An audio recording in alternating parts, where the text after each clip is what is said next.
I learn in this letter that Don Pedro of Aragon comes this night to Messina. He is very nearby this. He was not 3 leagues off when I left him. How many gentlemen have you lost in this action? But few of any sort, and none of name. A victory is twice itself when the achiever brings home full numbers.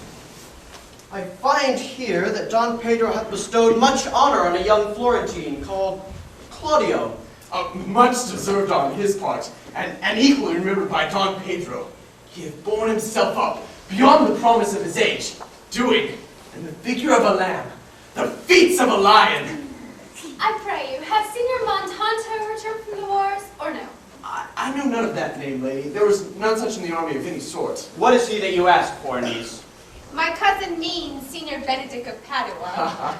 Oh, he's returned, and as pleasant as ever he was.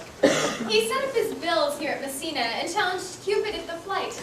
My uncle's fool, reading the challenge, subscribed for Cupid and challenged him at the bird bolts. I pray you, how many have he killed and eaten in these wars? But how many have he killed? For indeed, I promise to eat all his killing. Faith, niece, you tax Signor Benedict too much. But he'll be meet with you, I doubt it not. He hath done good service, lady, in these wars. You have had musty victual, and he hath hoped to eat it. He is a very valiant trencherman. He hath excellent stomach. And a good soldier too, lady. And a good soldier to a lady. But what is he to a lord? A lord to a lord, a man to a man, stuffed with all honorable virtues. It is so indeed. He is no less than a stuffed man. But as for the stuffing, well, we are all mortal. You must not, sir, mistake my niece. There is a kind of merry war betwixt herself and Signor Benedict.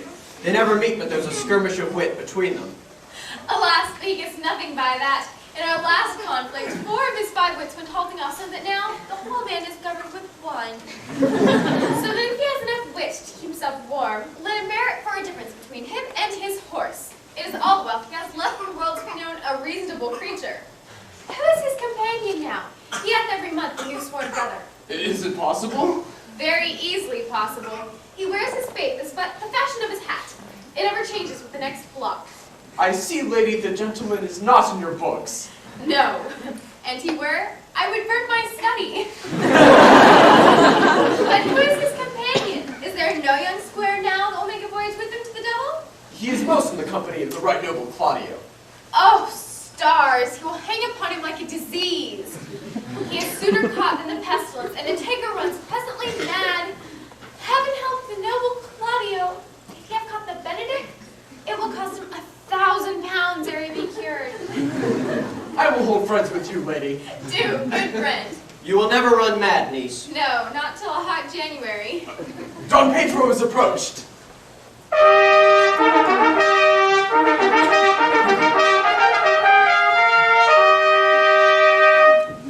Good Signor Leonato, you are come to meet your trouble. The fashion of the world is to avoid cost, and you encounter it. Never came trouble to my house in the likeness of your grace. For trouble being gone, comfort should remain. But when you depart from me, sorrow abides, and happiness takes his leave. You embrace your charge too willingly. I think this is your daughter? Her mother hath many times told me so. Are you in doubt, sir, that you asked her? Signor Benedict, no, for then were you a child. You have it full, Benedict. We may guess by this what you are, being a man. Truly, the lady fathers herself. Be happy, lady, for you are like an honorable father. If Signor Leonato be her father, she would not have his head on her shoulders for all Messina, as like him as she is. I wonder that you would still be talking, Signor Benedict. No one marks you. What, my dear Lady Disdain? Are you yet living? Is it possible Disdain should die when she has such meat food to feed it as Signor Benedict? Courtesy itself must convert to disdain if you come in her presence. That is courtesy a turncoat. For it is certain I am loved of all women. Only you accepted. I would find in my heart that I had not a hard heart. For truly, I love none. A dear happiness to women. They would else be troubled with a pernicious suitor. I thank God in my cold blood I'm of your humor for that. I would rather hear my dog bark at a crow than a man swear he loves me. God keep your ladyship in that mind, so some gentleman or other shall escape a predestinate scratched face. Well, scratching could not make it worse, and for such a face as yours rare parrot, teacher. A bird of my tongue is better than a beast of yours. I would my horse at the speed of your tongue. And so good a continuum. But keep you away in God's name. I have done. You always end with the jade's trick. I know you of old. That is the sum of all, Leonato. Signor Claudio and Signor Benedict, my dear friend Leonato hath invited you all. I tell him we shall stay here at the least a month, and he heartily prays some occasion may detain us longer. I dare swear he is no hypocrite, but prays from his heart. If you swear, my lord, you shall not be forsworn. Let me bid you welcome, my lord. Being reconciled to the prince, your brother, I owe you all duty. I thank you. I am not a man of big words, but I thank you.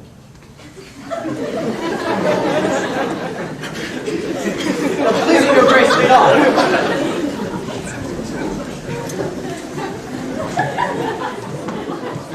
Benedict, didst thou note the daughter of Signor Leonato? I noted her not, but I looked on her. Is she not a modest young lady? Do you ask me as an honest man should, for my simple, true judgment, or would you have me speak after my custom, as being a professed tyrant of their sex? Nay, I pray thee, speak in sober judgment. Why, in faith, methinks she's too low for high praise, too brown for fair praise, and too little for great praise. Only this commendation I can afford her, that were she other than she is, she were unhandsome. And being no other but as she is, I do not like her. Thou thinkest I am in sports. I pray thee, tell me truly how thou likest her. Would you buy her that you inquire after her? Can the world buy such a jewel? Yea, in a case to put it into. Speak of this a sad rhyme. Or do you play the flouting jack to tell us Cupid is a good hair finder and Vulcan a rare carpenter? Come, in what key shall a man take you to go in the song? In mine eye, she is the sweetest lady that ever I looked on. I can see yet without spectacles, and I see no such matter. There's her cousin. And were she not possessed with a fury, exceeds her as much in beauty as the 1st of May doth the last of December. But I hope you have no intent to turn husband, have you? I would scarce trust myself, though I had sworn the contrary, a hero would be my wife. Is it come to this? In faith, hath the world not one man but he will wear his cap with suspicion? Will I never see a bachelor of 80 again? Go to it, faith, and thou wilt needs thrust thy neck into a yoke, and wear the print of it, and sigh away Sundays. Look, Don Pedro has returned to seek you. What secret hath held you here, that you followed not to Leonato's? I would your grace would constrain me to tell. I charge thee, on thy allegiance. You hear, Count Claudio, I can be as secret as a dumb man. I would have you think so, but on my allegiance. Mark you this, on my allegiance. He is in love. Now this is your grace's part. Mark how short his answer is. With Hero, Leonato's short daughter. If this were so, so were it uttered. Like the old tale, my lord, it is not so, nor 'twas not so, but God forbid it should be so. If my passion change not shortly, God forbid it should be otherwise. Amen, if you love her, for the lady is very well worthy. You speak this to fetch me in, my lord. By my troth, I speak my thoughts. In faith, I spoke mine. And by my two trusts and faiths, my lord, I spoke mine. And I love her. I feel. That she is worthy, I know. I neither feel how she should be loved, nor know how she should be worthy, is the opinion that fire cannot melt out of me. I will dine it at the stake. Thou wast ever an obstinate heretic in the despite of beauty. I never could maintain his part, but in the force of his will. That a woman conceived me, I thank her. That she brought me up, I likewise give her most humble thanks. But that I will have her retreat, winded in my forehead, or hang my bugle in an invisible baldric, all women shall pardon me, because I will not do them the wrong to mistrust any. I will do myself the right to trust none. And the finest, for the which I may go the finer, I will remain a bachelor. I shall see thee, ere I die, look pale with love. With anger, with sickness, or with hunger, my lord, never with love. No, that I ever lose more blood to love than I will get again in drinking. Pick out mine eyes with a ballad maker's pennant. Hang me on the door of a brothel as a sign for blind Cupid. Well, if ever thou dost fall from this faith, thou wilt prove a notable argument. If I do, hang me in a bottle like a cat and shoot at me. And let me that hits me be clapped on the shoulder and pulled at her. Well, as time shall try. In time the savage bull doth bear the oak. The savage bull may, but if ever sensible Benedict bear it, pluck out the bull's horns and set them in my forehead, and let me be vilely painted in such great letters as they write. Here is a good horse to hire. Let them signify under my sign. Here you may see Benedict, the married man. If this should ever happen, then wouldst thou be horn mad. Nay, if Cupid have not spent all his quiver in Venice, thou wilt quake for this shortly. I look for an earthquake too, then. Well, you temporize with the hours.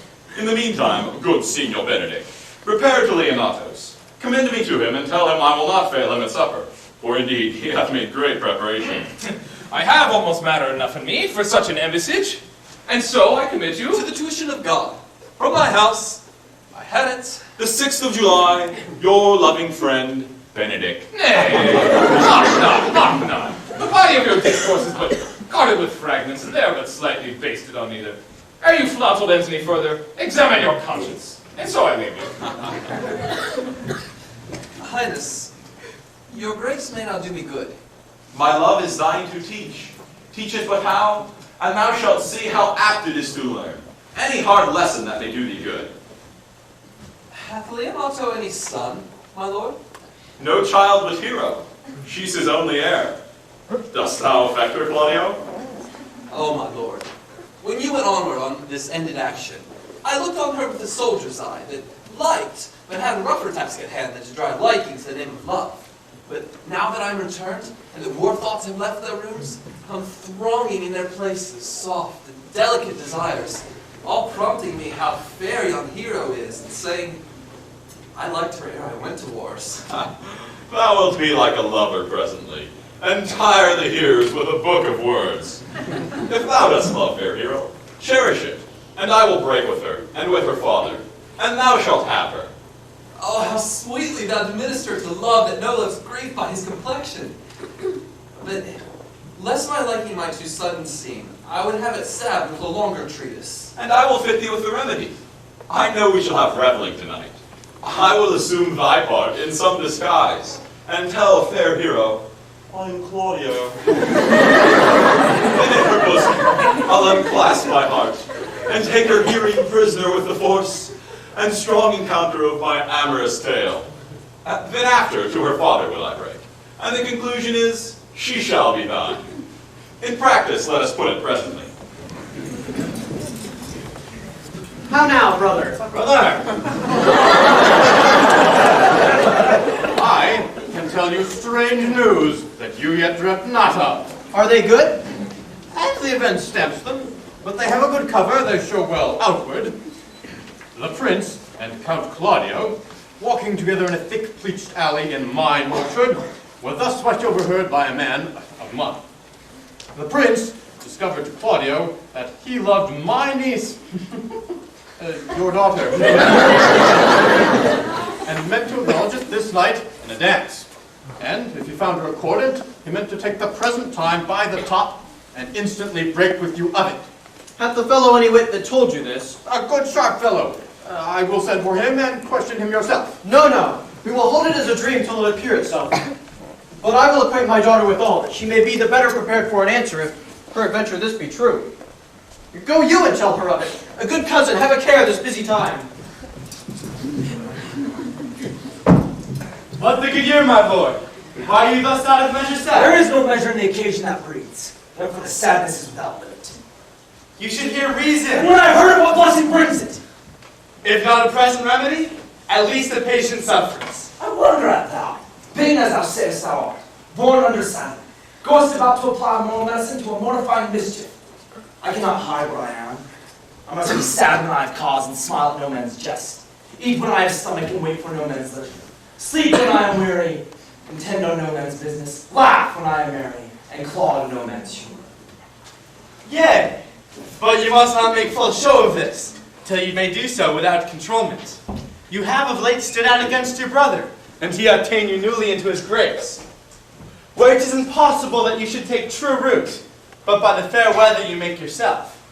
It is needful that you frame the present season for your own harvest. I'd rather be a canker in the hedge than a rose in his grace. And it better fits my blood to be disdained of all, than to fashion a carriage to rob blood from many. In this, though I cannot be said to be a flattering, honest man, it must not be denied but that I am a plain-dealing villain. I'm enfranchised with the muzzle and entrusted with the claw. Therefore I have decreed not to sing in my cage. If I had my mouth, I would bite. If I had my liberty, I would do my liking. In the meantime, leave me as I am, and seek not to alter me. Can you make no use of your discontent? I make all use of it, for I use it only. Who comes here? What news brought you?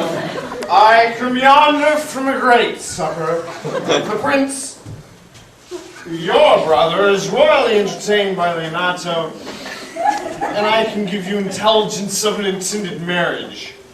Look, sir, for any model to build mischief on? Who is he for a fool that betroths himself to unquietness? Marry, it is thy brother's right hand. Who? The most exquisite Claudio? Even he. Proper squire. Which way looks he?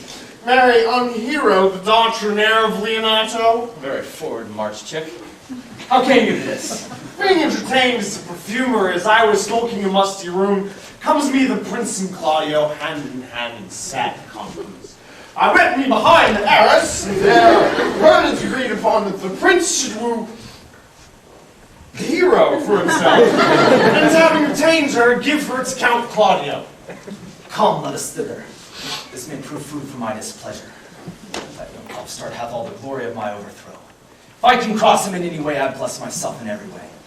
You are both sure, and will assist me. To the death, my lord. Come, let us to this great banquet. That cheers the greater that I am subdued. With the cookware of my opinion. No, wait upon your lordship.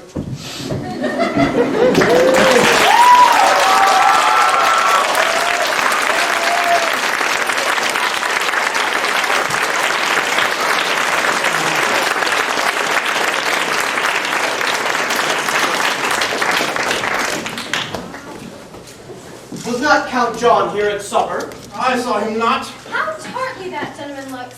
I never can see him, but I'm heartburned an hour after. He is of a very melancholy disposition. You were an excellent man, and were just the midway between him and Benedict. For the one is too like an image and says nothing, and the other is too like my lady's eldest son, evermore tattling. Well then, have Signor Benedict's tongue in Count John's mouth, and have Count John's melancholy in Signor Benedict's face. With a good leg and a good foot, uncle, and money enough in his purse, such a man would win any woman in the world, if he could get her goodwill. By my troth, niece, thou wilt never get thee a husband if thou be so shrewd of thy tongue. In faith, she is too cursed. Well, too cursed is more than cursed. I shall lessen God's sending that way if he send me no husband. For the which blessing I mount him upon my knees every morning and evening. Lord. I could not endure a husband with a beard on his face. I had rather lie in the woolen. You may light on a husband that hath no beard. What should I then do with him? Dress him in my apparel and make him my waiting gentleman? No, uncle. He that hath a beard is more than a youth, and he that hath no beard is less than a man. And he that is more than a youth is not for me. And he that is less than a man, I am not for him. Well then, go you into hell. No,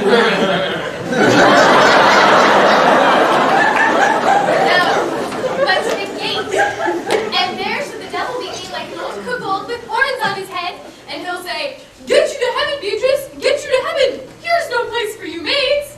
So deliver I my apes, and away to St. Peter for the heavens. He'll show me where the bachelors sit. And there live we, as merry as the day is long. Well, niece, I trust you will be ruled by your father. Yes, faith, it is my cousin's duty to make curtsy and say, "Father, as it please you." But for all that, cousin, let him be a handsome fellow, or else make another curtsy and say, "Father, as it please me." Daughter, remember what I told you. If the prince do solicit you in that kind, you know your answer. The fault will be the music, cousin, if you be not wooed in good time. For, hear me, hero, wooing, wedding, and repenting are as a Scotch jig, a measure, and a sync pace. The first suit is hot and hasty as a Scotch ting, and full as fantastical. The wedding, mannerly, modest as a measure, full of state and ancientry. And then comes repentance with his bad legs, falls into the sink face faster and faster till he sinks into his grave. Cousin, you apprehend passing shrewdly. I have a good eye, uncle. I can see a church by daylight. The revelers are entering. Brother, make good will.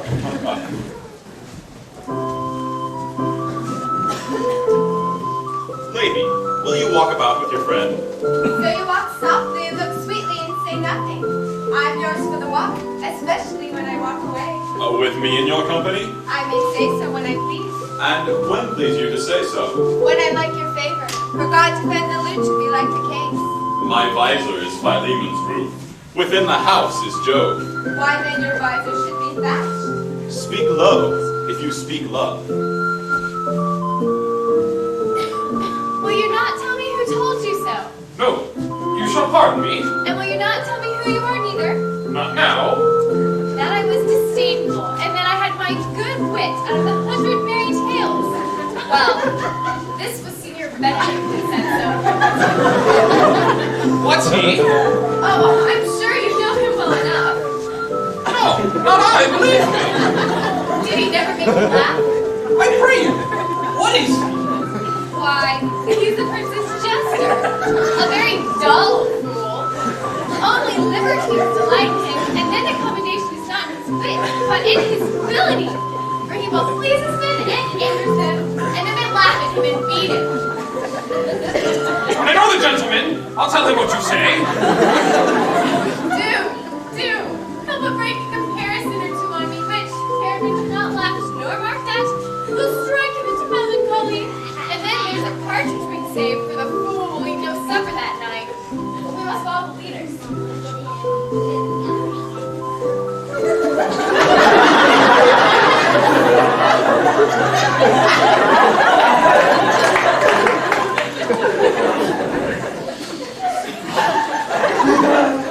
Sure, my brother is amorous on Hero, and hath withdrawn with her father to break with him about it. The lady's follower, one visor remains. That is Claudio. I know him by his bearing. Are you not Signor Benedict? You know me well. Why, indeed? You are very near my brother in his love. He is enamored on Hero. I pray you dissuade him from her, for she is no equal for his birth. You may do the part of an honest man in it. How know you he loves her? I heard him swear his affection. As did I too. He swore he would marry her tonight. Come, let us to this great banquet.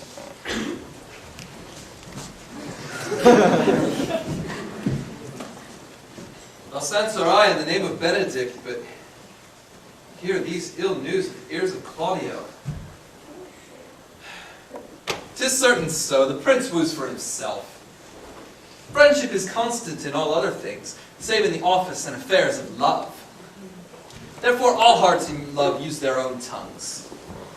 Let every eye negotiate for itself, and trust no agent, for beauty is a witch, against whose charms faith melteth into blood. This is an accident of hourly proof, which I mistrusted not. Farewell, therefore, hero. Count Claudio? Yea, the same. Come, will you go with me? Whither? About your own business, County, for the prince hath got your hero. I wish you joy of her. Why, that's spoken like an honest drovier. So they sell bullocks. But did you think the prince would have served you thus? I pray you, leave me. Oh, now you strike like the blind man. It's the boy who stole your meat, and you'll beat the post. If it will not be, then I'll leave you. Alas, poor her fowl. Now he will creep into the sedges. But that my lady Beatrice should know me, and not know me.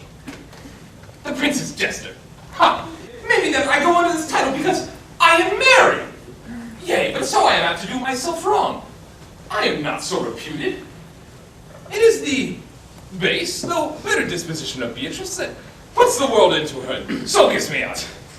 Well, I'll be revenged as I may. Now, Signor, where's the Count? Did you see him? Troth, my lord, I played the part of Lady Fame. I found him here as melancholy. I told him, and I think I told him true, that your grace had got the goodwill of this young lady. And I offered him my company to bind him up a rod, as being worthy to be whipped. To be whipped? What's his fault? Why, the flat transgression of a schoolboy, who, being overjoyed at finding a bird's nest, shows it his companion, and he steals it. Wilt thou turn a trust into a transgression? The transgression is in the stealer. Yet it is not amiss the rod had been made, for the rod he might have bestowed upon you, who, as I take it, have stolen the bird's nest. I will but teach them to sing, and restore them to the owner. If their singing matches your saying, you say honestly. The Lady Beatrice hath a quarrel to you. The gentleman that danced with her told her she is much wronged by you. Oh, she misused me past the endurance on the block. In oak but with one green leaf would have answered her. My very visor began to assume life and scold with her. She told me, not thinking I had been myself, that I was the prince's jester, that I was duller than a great thaw, huddling jest upon jest, with such impossible conveyance that I stood like a man at the mark, with the whole army shooting at me. She speaks poniards, and every word stabs. Were her breath as terrible as her terminations, there would be no living near her. She would infect the North Star. I would not marry her, had she left all Adam had before I transgressed. Look, here she comes. Oh, will your grace command me any service to the world's end? I will now on the slightest errand to the Antipodes that you can devise to send me. I will fetch you a toothpicker from the furthest information. And you a hair off the great Thames beard. Do you any embassies to the Pagmies other than hold three-word conference with this harpy? Have you no employment for me? None but to desire your good company. Oh, here's a dish I love not. I cannot endure my lady tongue. Lady Beatrice, you have lost the heart of Signor Benedict. Indeed, my lord, he lent it me a while, and I gave him use for it, a double heart for a single one. Marry, he won it off me before the false dice. Therefore your grace may well say I have lost it. You have put him down, lady. You have put him down. So I would not he should do me, my lord, lest I should prove the mother of fools. But here's Count Claudio, whom you sent me to see. How now, Count? Wherefore are you sad? Not sad, my lord. How then? Sick? Neither, my lord. The Count is neither sad nor sick, nor merry nor well, but a civil Count. Civil as an orange, and something of that jealous complexion. Faith, lady, I think your blazing to be true. Though I'll be sworn if he be so, his conceit is false. Come, Claudio, I have wooed in thy name, and fair hero is won. I have broke with her father, and his goodwill obtained. Name the day of marriage, and God give thee joy. Count, take of me my daughter, and with her my fortunes. His grace hath made the match, and in grace say amen to it. Tis your cue. Silence is the perfectest herald of joy. I were but little happy if I could say how much. Lady, as you are mine, I am yours. I give myself away for you and dote upon the exchange. Speak, cousin, or if you cannot, stop his mouth with a kiss and let him not speak neither. In faith, lady, you have a merry heart. I thank it, poor fool. It keeps on the windy side of care. My cousin tells him in his ear that he is in her heart. And so she doth, cousin. Good day for an alliance. Thus goes everyone to the world but I, and I am sunburnt. Let me sit in a corner and cry, hi-ho for a husband. Lady Beatrice, I will get you one. I would rather have one of your father's getting. Hath your grace near a brother like you? Your father got excellent husbands if a maid could come by them. Will you have me, lady? No, my lord. Unless I might have another for working days. Your grace is too costly to wear every day. But I beseech your grace pardon me, for I was born to speak all mirth and no matter. Your silence most offends me, and to be merry best becomes you. For out of question, you were born in a merry hour. No, indeed, my lord, my mother cried. But then a star danced, and under that was I born. Cousins, God give you joy. Niece, we'll look to those things I told you of. I cry your mercy, uncle, by your grace's pardon. By my troth, a pleasant-spirited lady. There's little of the melancholy element in her. She's never sad but when she sleeps, and not ever sad then. For I have heard my daughter say that she hath oft grieved of unhappiness, and waked herself with laughing. She cannot endure to hear tell of a husband. Oh, by no means, my lord. She mocks all her wooers out of suit. She were an excellent wife for Benedict. My lord, if they were but a week married, they would talk themselves mad. County Claudio, when mean you to go to church? Tomorrow, my lord. Time goes on crutches till love have all his rights. Not till Monday, my dear son, which is hence a just seven-night, and too short a time to have all things answer my mind. Come, you shake your head at so long a breathing, but I'll warn thee, Claudio, the time shall not go dully by us. I will in the interim undertake one of Hercules' labors, which is to bring Signor Benedict and the Lady Beatrice into a mountain of affection, the one with the other. I would fain have it a match, and I doubt not but to fashion it, if you three will but minister such assistance as I shall give you direction. My lord, I am for you, though it cost me 10 nights' watchings. And I, my lord. And you too, gentle hero? I will do any modest office, my lord, to help my cousin to a good husband. And Benedict is not the unhopeless husband that I know of. Thus far can I praise him. He is of noble strain, of approved valor, and confirmed honesty. I will teach you how to humor your cousin, that she shall fall in love with Benedict. And I, with your two helps, will so practice on Benedict that, in despite of his quick wit and his queasy stomach, he shall fall in love with Beatrice. If we can do this, Cupid is no longer an archer. His glory shall be ours, for we are the only love gods. Go in with me, and I will tell you my drift.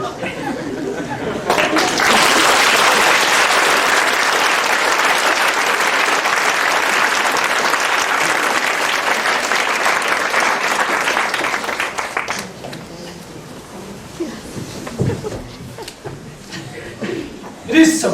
Count Claudio shall marry the daughter of Leonato. Yea, my lord, but I can cross it. Any bar, any impediment, any cross will be medicinal to me. I am sick in displeasure to him, and whatsoever comes authority, his affection ranges evenly with mine. How canst thou cross this marriage? Not honestly, my lord, but so covertly no dishonesty shall appear in me. Show me briefly how. I think I told your lordship a year since how I am in the favor of Margaret, the way I remember. To hero. I can at any unseasonable instant of the night appoint her to look out at her lady's chamber window. What life is in that to be the death of this marriage? The poison of that lies in you to temper. Go you to the prince your brother. Spare not to tell him that he hath wronged his honor in marrying Claudio, whose estimation do you mightily hold up, to a contaminated stale, such a one as hero. And what proof shall I make of that? Proof enough to misuse the prince, to vex Claudio, to undo hero, and to kill Leonato. Look you for any other issue? Only to despite them I will endeavor anything. Go then. Find me a meet hour to draw Don Pedro and the Count Claudio alone.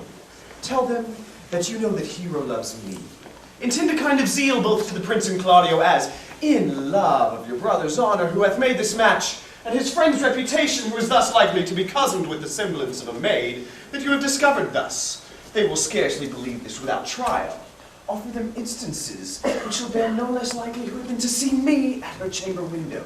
Hear me call Margaret hero, and bring them to see this the very night before the intended wedding. For in the meantime I will so fashion the matter that hero shall be absent, and there shall appear such seeming truth of hero's disloyalty that jealousy shall be called assurance, and all the preparation overthrow. Grow this to what adverse issue it can. I will put it into practice. Be you cunning in the working of this, and thy fee is 1,000 ducats. Be you constant in your accusation, and my cunning shall not shame me. I will presently go and learn the day of the marriage.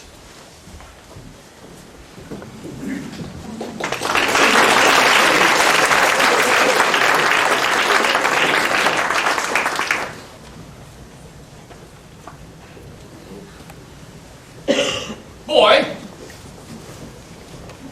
Signor? In my chamber window lies a book. Bring it to me here in the orchard. I am here already, sir. I know that, but I would have thee hence, and here again.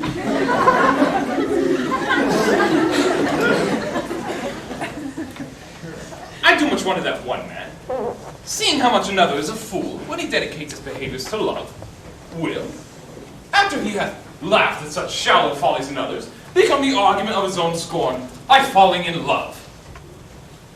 And such a man is Claudio. I have known when he would have walked 10 miles afoot to see good armor.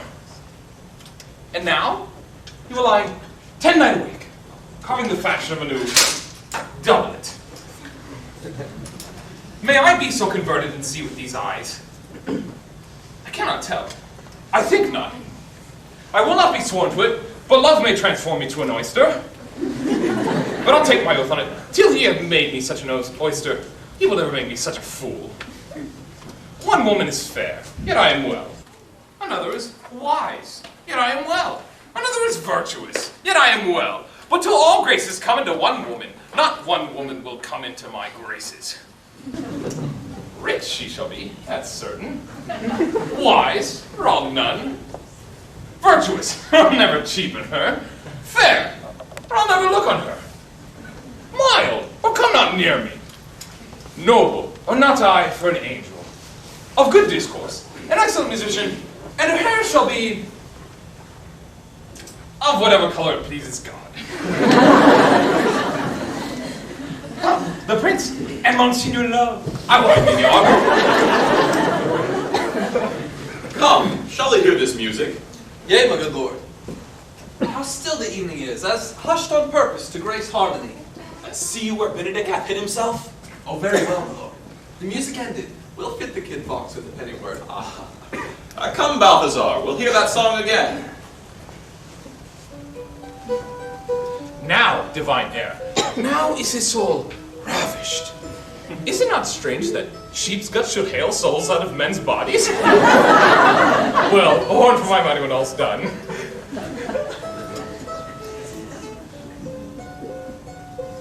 Sigh no more, lady, sigh no more. Men were deceivers, ever one foot on sea, and one on shore, constant to one thing never.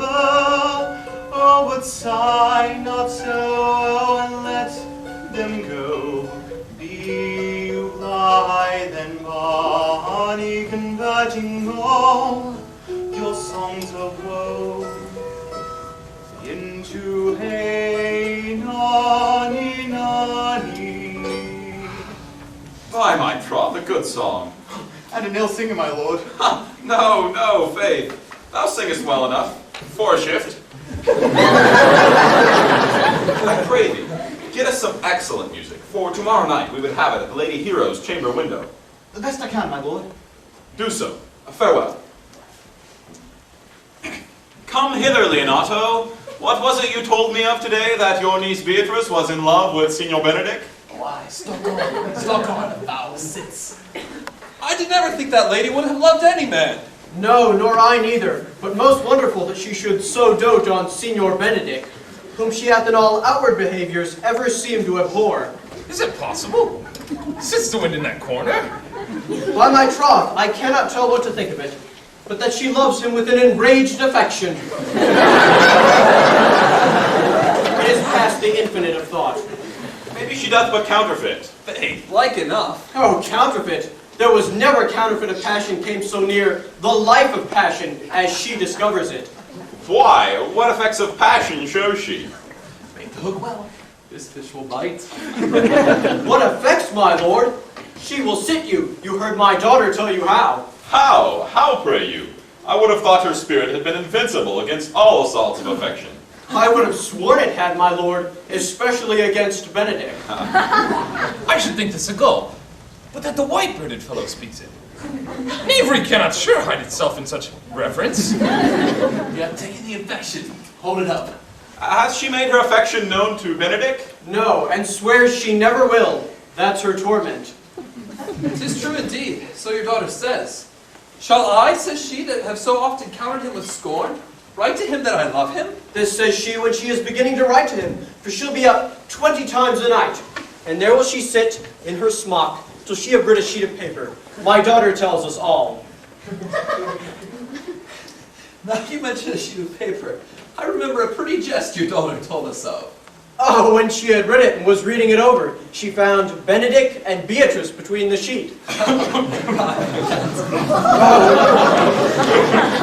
She tore it into 1,000 halfpence, railed at herself that she should be so immodest as to write to one she knew would flout her. I measure him, says she, by my own spirit, for I know that if he writ to me, I should flout him, yea, though I love him, I should.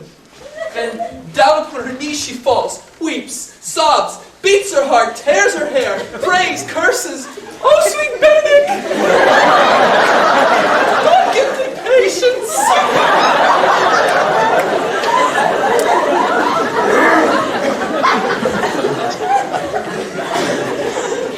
'Tis very true, she doth indeed. And the ecstasy hath so much overborne her, that my daughter fears she will do a desperate outrage to herself. 'Tis very true.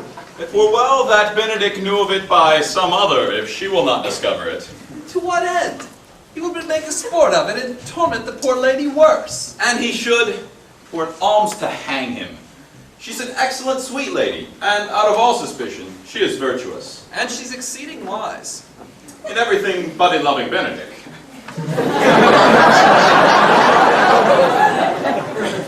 Oh, my lord, wisdom and blood combating in so tender a body, we have 10 proofs to 1 that blood hath the victory.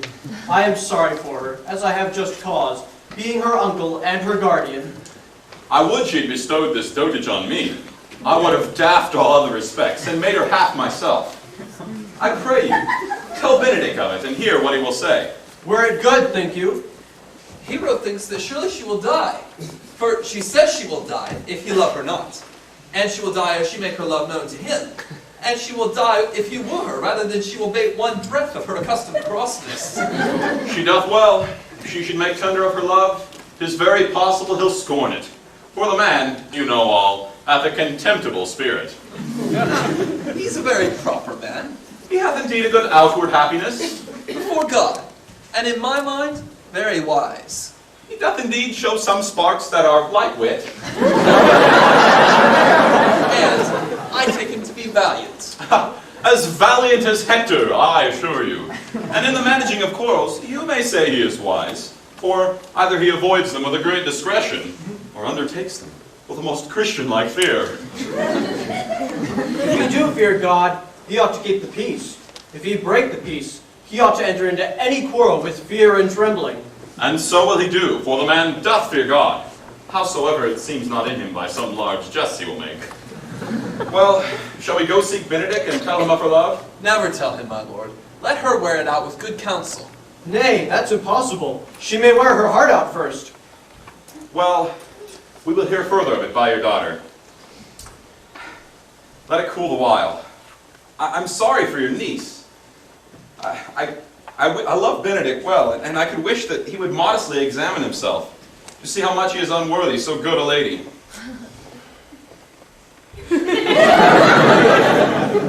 My lord, will you walk? Dinner is ready. If you do not dote on her upon this, I will never trust my expectation. Let the same net be spread for her, and that must your daughter and her gentlewoman carry. The sport will be when they hold one an opinion of another's dotage, and no such matter. Now that's the scene that I would see, which will be merely a dumb show. Let us send her to call him into dinner.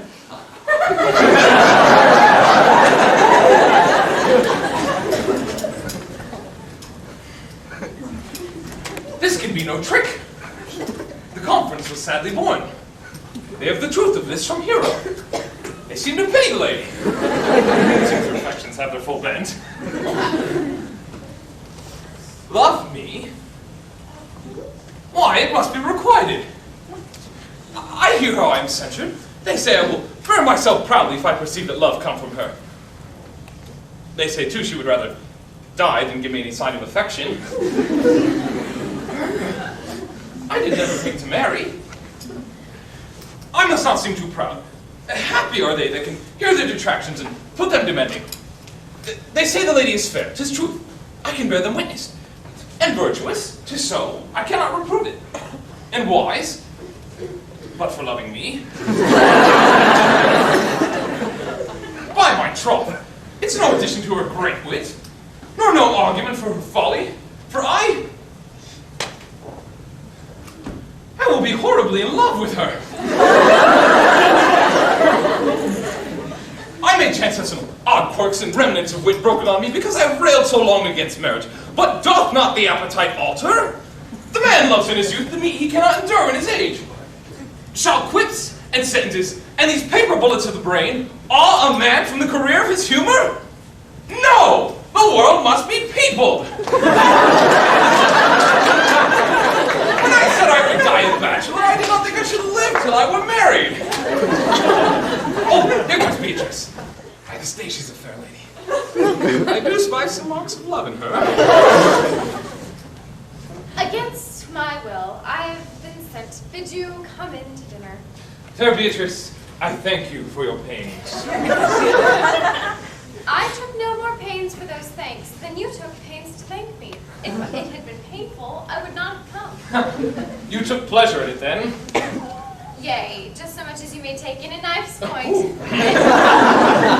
a dog with all. You have no stomach, Senior? Very well.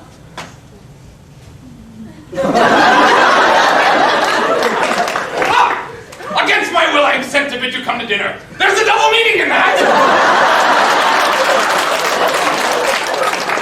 I took as many pains for those thanks as you took to thank me. That's as much to say, any pains I take for you is as well as thanks. If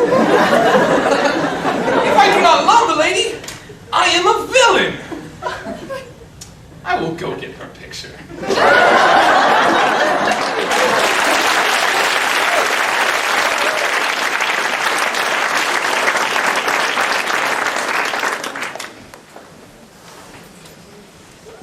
Good Margaret, run thee to the parlor. There shalt thou find my cousin Beatrice proposing with the Prince and Claudio. Whisper her ear and tell her I and Ursula walk in the orchard, and our whole discourse is all of her. Say that thou overheardst us, and bid her steal into the pleached bower. This is thy office. Bear thee well in it, and leave us alone. I'll make her come. I warrant you present.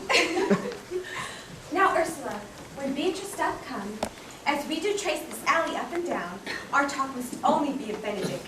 When I do name him, let it be thy part to praise him more than ever man did merit. My talk to him must be of how Benedict is sick in love with Beatrice. Of this matter is little Cupid's crafty arrow made that only wounds my hearsay. Now begin, for look, where Beatrice, like a lapwing, runs close by the ground to hear our conference. The pleasantest angling is to see the fish, catch with her golden oars the silver stream, and greedily devour the treacherous bait. So angle we for Beatrice, who even now is couched in the woodbine coverture. Fear you not my part of the dialogue? Then go we near her, that her ear lose nothing of the false sweet fate that we laid for it. No, truly, Ursula, she is too disdainful. I know her spirits are as coy and wild as haggards of the rock. But are you sure that Benedict loves Beatrice so entirely? So says the prince and my new troth lord. And did they bid you tell her of it, madam? They did entreat me to acquaint her of it, but I persuaded them, if they love Benedict, to wish him wrestle with affection, and never to let Beatrice know of it. Why did you so? Doth not the gentleman deserve as full as fortunate a bed as ever Beatrice shall count upon? Oh, God of love, I know he doth deserve as much as may be yielded to a man, but nature never framed a woman's heart of prouder stuff than that of Beatrice. Disdain and scorn right sparkling in her eyes, misprizing what they look on, and her wit values itself so highly that to her all matter else seems weak. She cannot love, nor take no shape nor project of affection. She is so self-endeared. Sure, I think so. And therefore certainly it were not good she knew his love, lest she make sport at it. Why, you speak truth. I never yet saw a man, how wise, how noble, how rarely featured, but she would spell him backward. If fair-faced, she would swear the gentleman to be her sister. By nature, drawing of an antique, made a foul blot. If tall, a lance, ill-headed. If low, an agate, very vilely cut. If speaking, a vein blown with all winds. If silent, a block, moved with none. So she turns every man the wrong side out, and never gives to truth and virtue that which simpleness and merit purchaseth. Sure, sure, such carping is not commendable. No, not to be so odd and from all fashions as Beatrice's cannot be commendable. Therefore let Benedict, like covered fire, consume away in sighs, waste inwardly. It were better death than die with mocks, which is as bad as that of crippling. Tell her of it, madam. Hear what she will say. No, rather I will go to Benedict and counsel him to fight against his passion. She cannot be so much without true judgment, having so swift and excellent a wit as she is prized to have, as to refuse so rare a gentleman as Signor Benedict. He is the only man of Italy. Always excepted my dear Claudio. I pray you, be not angry with me, madam, speaking my fancy. For shape, for bearing, argument, and valor, Signor Benedict goes foremost in report through Italy. Indeed, he hath an excellent good name. His excellence did earn it, ere he had it. And when are you married, madam? Why, every day tomorrow. Come, go in. I'll show thee some attires, and have thy counsel on which is best to furnish me tomorrow. She's limed, I warrant you. We've caught her, madam. If it proves so, then loving goes by haps. Some Cupid kill with arrows, and some with traps.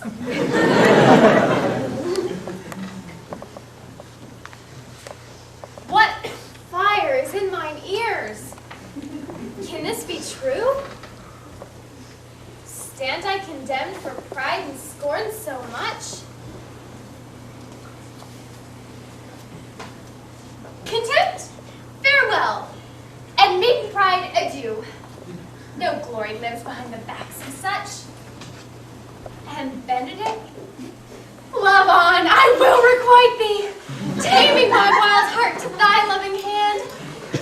If thou dost love, my kindness shall incite thee to bind our loves up in a holy band. For others say thou dost deserve, and I believe it better than reportingly.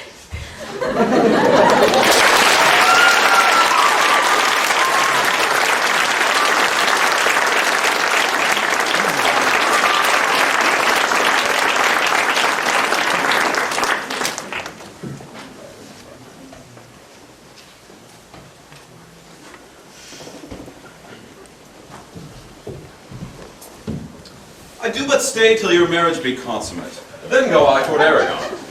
I'll bring you thither, my lord, if you'll not stay with me. Nay, that would be as great a soil in the new gloss of your marriage as to show a child his new coat and forbid him to wear it. I will only be bold with Benedict for his company. For from the crown of his head, the sole of his foot, he's all mirth. He hath twice or thrice cut Cupid's bowstring, and the little hangman dare not shoot at him. He hath a heart as sound as a bell, and his tongue is the clapper. Gallants, I'm not as I have been. So say I. Methinks you are sadder. I hope ye be in love. Hang him, truant. There's no true drop of blood in him be truly touched by love. If he be sad, he wants money. I have a toothache. Draw it. Hang it. You must hang it first, then draw it afterwards. What? Sigh for the toothache? Where is but a humor or a worm? Well, every man can master a grief, but he that has it. Yet say I, he is in love. There is no appearance of fancy in him. Must it be a fancy that he hath to strange disguises? Must it be a Dutchman today, a Frenchman tomorrow, or in the shape of two countries at once? As a German from the waist down, all slumps, and a Spaniard from the hip upward, no doublet. If he be not in love with some woman, there's no believing old signs. He brushes his hat o' mornings. What should that bode? Hath any man seen him at the barber's? Nay, but the barber's man have been seen with him, and already the old ornaments of his cheek have stuffed tennis balls. Indeed, he looks younger than he did, by the loss of a beard. Nay, he rubs himself with a civet. Can you smell him out by that? That's as much to say the sweet youth's in love. The greatest note of it is his melancholy. And when was he wont to wash his face? Yea. Nay, but his jesting spirit, which is now crept into a lute string, and now governed with stops. Indeed, that tells a heavy tale for him. Conclude. Conclude. He is in love. Nay, but I know who loves him. Ha, that would I know too.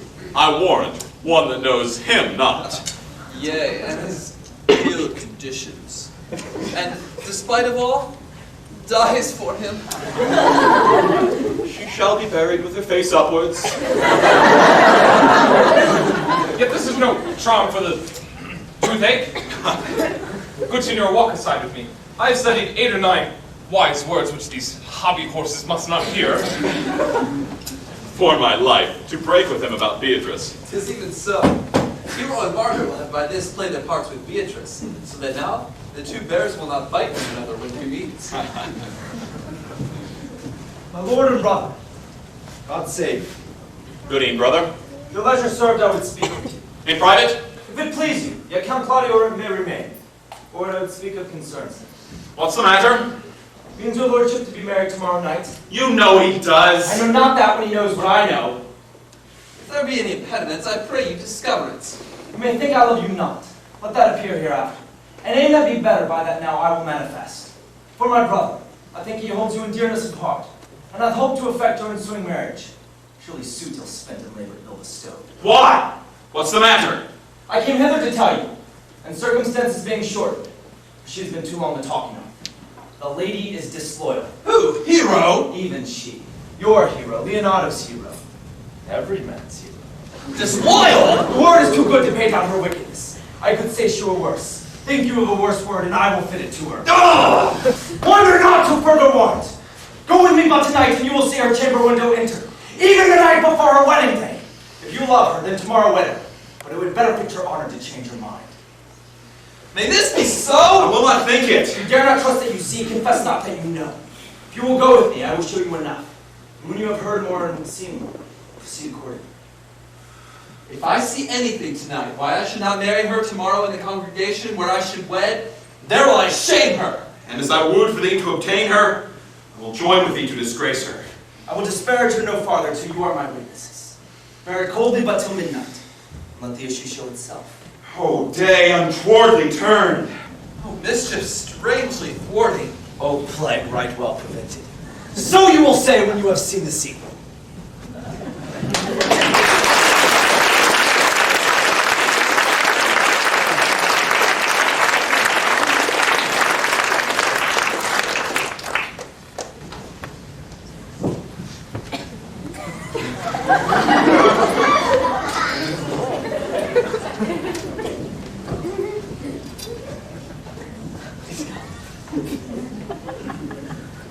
Are you good men and true? Yea, or else it were pity, but they should suffer salvation, body and soul. Nay, that were a punishment too good for them, if they should have any allegiance in them, being chosen for the prince's watch. Well, give them their charge, neighbor Dogberry. First, who think you the most dishonest man to be constable? You won't kick, sir, or George Seacle, for they can write and read. Come hither, neighbor Seacole. God hath blessed you with a good name. To be a well-favored man is the gift of fortune, but to write and read comes by nature. Master Constable. You have, I knew would be your answer. Well, for your good favor, so I give God thanks, and make no boast of it. And for your writing and reading, why, let that appear when there is no need for such vanity. You are thought here to be the most senseless and fit man for constable of the watch. Therefore, bear you the lantern. This is your charge. You shall comprehend all vagrant men. You are to bid any man stand in the prince's name. How if he will not stand? Why then, take no note of him, but let him go. And presently, call the rest of the watch together, and thank God you are rid of a knave. If he will not stand when he is bidden, he is none of the prince's subjects. True, and they are to meddle with none but the prince's subjects.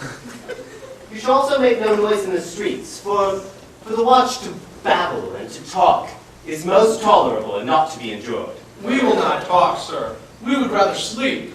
We know it belongs to a watch. Why, you speak like a peaceful, most ancient and quiet watchman. For indeed I cannot see how sleeping should offend. Only have a care that your bills be not stolen. Well, you shall also call it all alehouses, and bid those that are drunk get them to bed. How if they will not? Why then, let them alone till they are sober. If they make you not then the better answer, you may say they are not the men you took them for. Well, sir. If you meet a thief, you may suspect him, by virtue of your office, to be no true man. And for such kind of men, why, the less you meddle or make with them, the more is for your honesty. If we know him to be a thief, shall we not lay hands on him? Truly, by your office you may, but I think they that touch pitch will be defiled. The most peaceful way for you, if you do, is to let him show himself what he is, and steal out of your company. You never did always call him a merciful man, partner. True, I would not hang a dog by my will, much more man have any honesty in him. If you hear a child cry in the night, you must call to the nurse and bid her still it. What if the nurse is asleep and will not hear us? Why then, go in peace, and let the child wake her with crying. For a ewe that will not hear her lamb when it baas will never answer a calf when he bleats.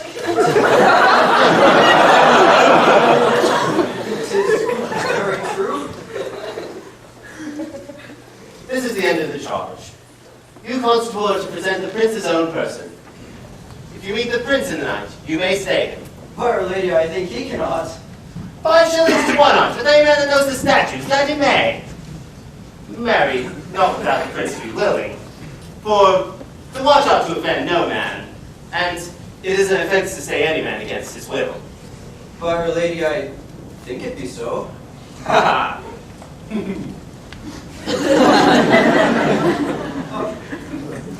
Well, masters, good night. If there be any matter of weight chances, call up me. Keep your fellows' counsel and your own, and good night. Come, neighbor.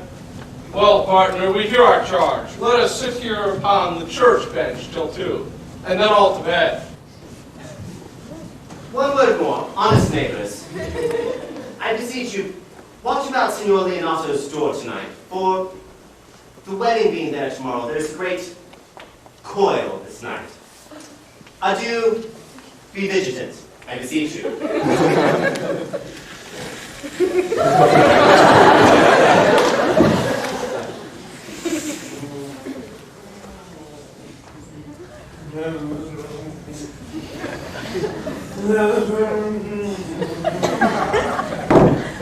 What? Conrad! Stir not. Conrad, I say. Here, man. I'm at thy elbow. Mass, my elbow itch. Thought there was a scab follow. I will love thee an answer for that. And now forward with thy tale. Now stand thee close unto this penthouse. For it drizzles rain, and I will, like a true drunkard, utter all to thee. Some treason, partner, yet stand close. Therefore, know I have earned Don John 1,000 ducats. Is it possible that any villainy should be so dear? Thou shouldst rather ask, for possible, any villainy should be so rich, for when rich villains have need of poor ones may make what price they will. I wonder at it. That shows thou art unconfirmed. Thou knowest that fashionable doublets or a hat or a cloak is nothing to a man? Yes, it is apparel. I mean the fashion. Yes, the fashion is the fashion. I may as well say, the fool's the fool. But seest thou not, I say, what a deformed thief this fashion is? I know that deformed. He's been a vile thief this 7 years. He walks up and down like a gentleman. I remember his name. Didst thou not hear somebody? No. 'Twas the veil in the house. Seest thou not, I say, what a deformed thief this fashion is? How giggly he turns about all the hot blood between 14 and 5 and 30. Sometimes fashioning them like Pharaoh soldiers in a reeky painting. Sometimes like God's bells screech in the old church window. All this I see. And I see that the fashion wears out more apparel than the man. But art not thou thyself giddy with the fashion too? That thou hast shifted out of thy tale into telling me of the fashion?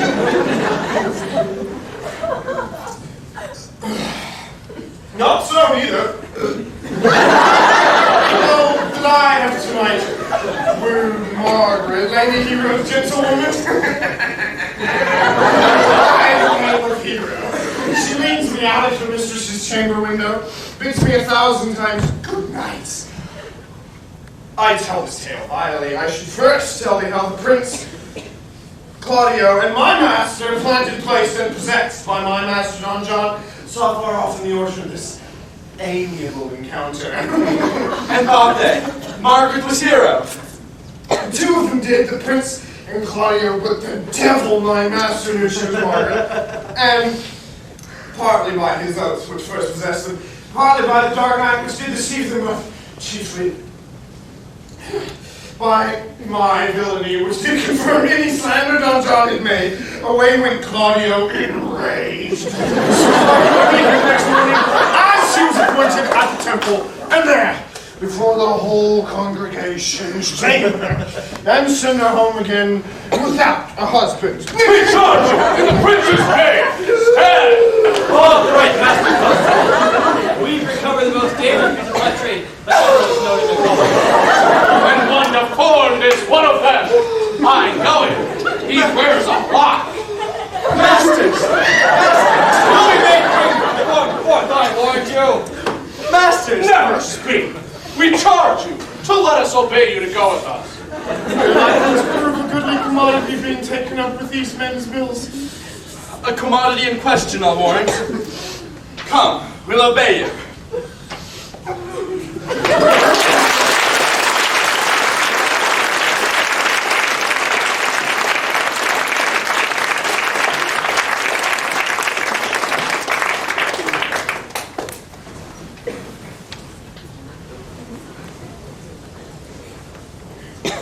Good Ursula, wake my cousin Beatrice and desire her to ride. I will, lady. And bid her come hither. Well. Troupe, I think your other rubato were better. No, pray thee, good Meg. I'll wear this. By my troth, it's not so good. I warrant your cousin will say so. My cousin's a fool, and thou art another. I'll wear none but this. I like the new tire within excellently. If the hair were a thought browner, and your gown's a most rare fashion of faith. God give me joy to wear it, for my heart is exceeding heavy. 'Twill be heavier soon by the weight of a man. Fie upon thee! Art not ashamed? Ashamed of what, lady? Of speaking honorably? Is not marriage honorable to beggar? Is not your lord honorable without marriage? I think you would have me say, saving your reverence, a husband.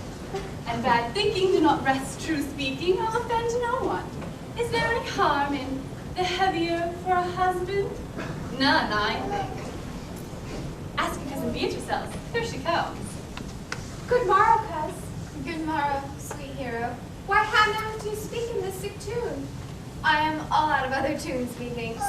Perhaps into light and love. That goes without a burden. Do you sing it? And I'll dance. Ye light of love with your heels? Well, if your husband have stables enough, you shall see he lacks no barns. Oh, illegitimate construction. I scorn that with my heels. 'Tis past 5 o'clock, cousin. 'Tis time you were ready. By my troth, I am exceeding ill. Hi-ho! For a hawk, a horse, or a husband? For the letter that begins them all, H. God send everyone her heart's desire. These gloves the Count sent me, They're an excellent perfume. I am stuffed, cousin, I cannot smell. Oh, a maid and stuffed. There's a goodly catching of cold. By my troth, I am sick. Get you some of this distilled carduous benedictus and lay it to your heart. It's the only thing for a quarrel. There thou trickest her with a thistle. Benedictus? Why Benedictus? You have some moral with this Benedictus. Moral? No, by my troth, I have no moral meaning. I meant plain holy physics. You think perhaps that I think that you're in love.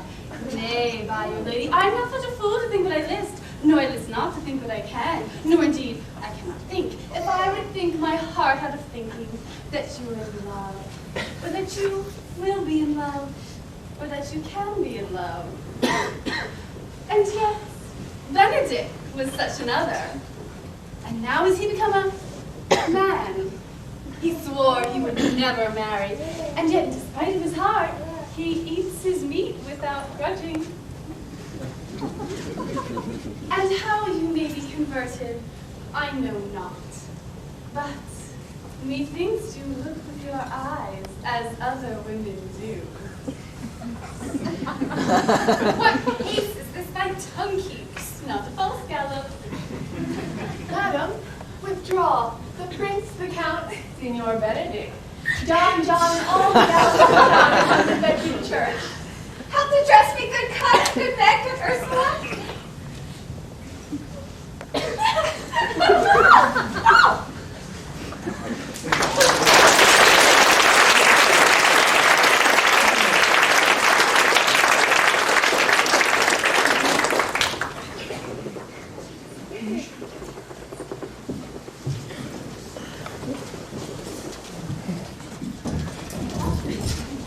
What would you with me, honest neighbor?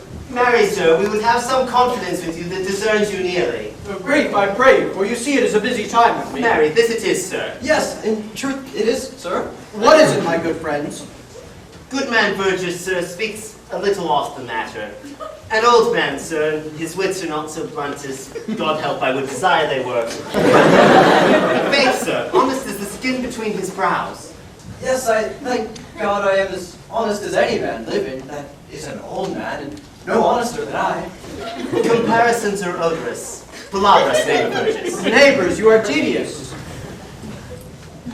It pleases your worship to say so, but we are the poor duke's officers.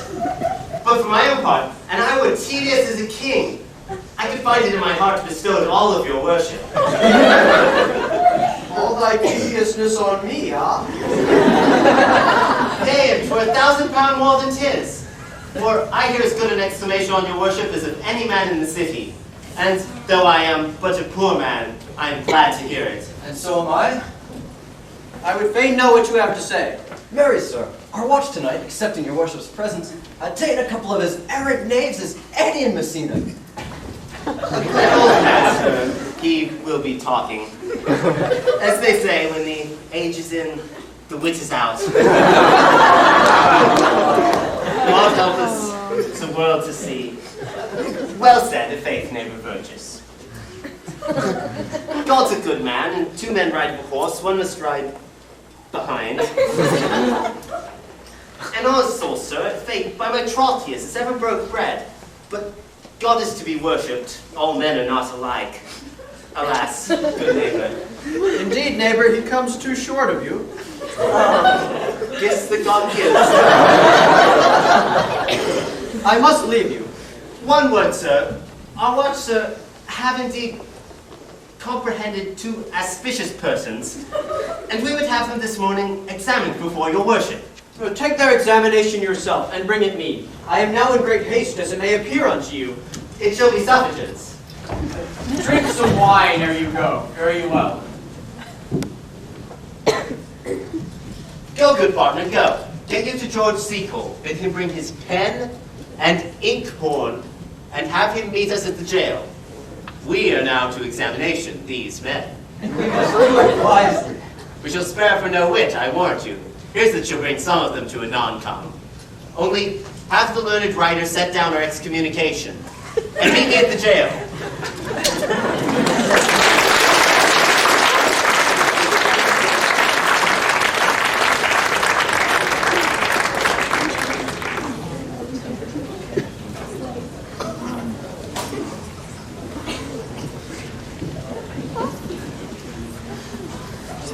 Come, Friar Francis, be brief. Only to the plain form of marriage, and you shall recount the particular duties afterwards. You come hither, my lord, to marry this lady. No. To be married to her? Friar, you come to marry her. Lady, you come hither to be married to this count. I do. If either of you know any inward impediment why you should not be conjoined, charge you on your souls to utter it. Know you any, hero? None, my lord. Know you any, count? I dare make his answer. None. Oh, what men dare do. What men may do. What men daily do, not knowing what they do. I know. Interjections? Why didn't somebody stop laughing? Standing by, friar. Father, will you with free and unconstrained spirit give me this maid, your daughter? As freely, son, as God did give her me. And what have I to give you back whose worth may counterpoise this rich and precious gift? Nothing, unless you render her again. Sweet prince, you learn me noble thankfulness. There, Leonato, take her back again. Give not this rotten orange to your friend. She's but the sign and semblance of her honor. Behold, how like a maid she blushes here. Comes not thy blood to witness simple evidence as modest virtue? Would you not swear, all that you see her here, that she were a maid by these exterior shows? But she is none! She knows the heat of a luxurious bed. Her blush is guiltiness, not modesty. What do you mean, my lord? Not to be married. Not to knit my soul to an approved wanton. Dear my lord, if you in your own proof have vanquished the resistance of her youth and made defeat of her virginity... I know what you will say, Leonato. You say if I had known her, then she'd have embraced me as a husband, and so extenuate the forehand sin. No, Leonato, I never tempted her with word too large, but as brother to his sister ever showed bashful sincerity and comely love. And seemed I ever otherwise to you? Out on me! See me! I will write against it! Thou seemest to me as dying in her orb, as chaste as is the bud ere it be blown.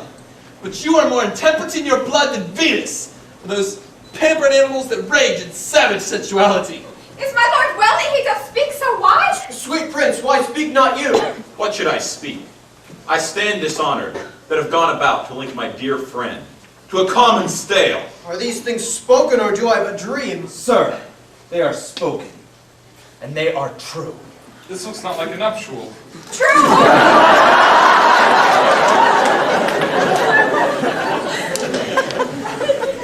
Leonato, stand I here. Is this the prince? Is this the prince's brother? Is this face, heroes? Are our eyes our own? All this is so, but what of this, my lord? Let me move but one question to your daughter. And by that fatherly and kindly power that you have in her, bid her answer truly. I charge thee do so, as thou art my child. Oh God, defend me, whom I consent! What kind of catechizing call you this? To make you answer truly to your name. Is it not Hero? Who can blot that name with any just reproach? Marry, that can Hero. Hero itself can blot out Hero's virtue. What man was he talked with you yesternight out at your window betwixt 12 and 1? Now if you are a maid, answer to this. I talked with no man at that hour, my lord. Why then you are no maiden. Leonato, I am sorry you must hear. Myself, my brother, and this grieved count did see her, hear her at that hour last night, talk with a ruffian at her chamber window, who hath indeed, most like a liberal villain, confessed the vile encounters they have had 1,000 times in secret. Fie, fie, they are not to be named, my lord, not to be spoke of. There is not chastity enough in language without offense to utter them. Thus, pretty lady, I am sorry for thy much misgovernment. Oh, Hero! What a hero hadst thou been if half thy outward graces had been placed about the thoughts and the counsels of thy heart. But fare thee well, thou most foul, most fair. Fare thee well, thou pure impiety and impious purity. For thee I'll lock up all the gates of love, and all my eyelids shall conjecture hang, to turn all beauty into thoughts of harm, and never shall it be more gracious. Hath no man's dagger here a point for me? Oh no, cousin Hero! Wherefore sinks you down? Come, let us go. These things must come to light, smother her spirits up. How doth the lady? Dead, I think. Help, Uncle! Hero! Why, Hero! Uncle Senior Benedict! Friar! Oh, fate, take not away thy heavy hand. Death is the fairest cover for her shames that may be wished for. How now, cousin Hero? Have comfort, lady. Dost thou look up? Yea, wherefore should she not? Wherefore? Why doth not every earthly thing cry shame upon her? Did she here deny the story that is printed in her blood? Do not live, hero. Do not open thine eyes! Did I think thou wouldst not quickly die? Thought I thy spirits were stronger than thy shames. Myself would on the rearward of reproaches strike at thy life. May die, I had but one. Oh, one too much by thee. Why had I one? Why wast thou ever lovely in mine eyes? Why had I not with charitable hand taken up a beggar's issue at my gates, that I might have said, no part of it is mine. This shame derives itself from unknown loins. Sir, be patient. For my part, I am so attracted mother, I know not what to say. Oh, upon my soul, my cousin is belied! Lady, were you her bedfellow last night? No, truly not. Although until last night, I have this 12-month bitter bedfellow. Confirmed! That is stronger made before barred up with ribs of iron. Would the two princes lie, and Claudio lie, who speaking of her foulness so washed it with tears?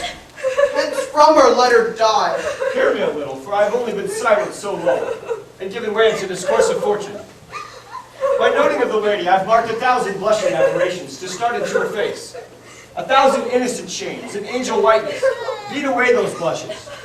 And in her eye there hath appeared a fire, to burn away the airs that these princes hold against her maiden truth. Call me a fool, trust not my reading nor my observations, with which experimental seal doth warrant the tenor of my book.